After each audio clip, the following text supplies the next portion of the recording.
જેને મુખ્યમંત્રી ઘોષિત કરવા હોય કરી દો, જેને જાહેર કરવા હોય કરી દો. આખોય મંચ એક છે. હું વ્યક્તિગત સંકલ્પ કરું છું, અપેક્ષા હોય મહત્વાકાંક્ષા નહીં.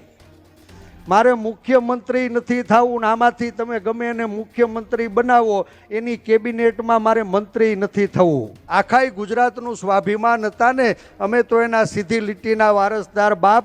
આપણા બાપનું નામ મોઢેરા સ્ટેડિયમમાં ધોળે દિવસે પાટીએથી ભૂહી નાખે, એનું બટન દબાવતા શરમ ન થાય આપણને? સરદારના સ્વાભિમાનની લડાઈ લડવી હોય એ અમારી ભેગા આવજો. આ મંચ ઉપરથી હું આખાય ગુજરાતની નવી પેઢીને આહવાન કરું છું. આપણે હવે હારે મળીને આ ફેરે સંકલ્પ કરવાનો છે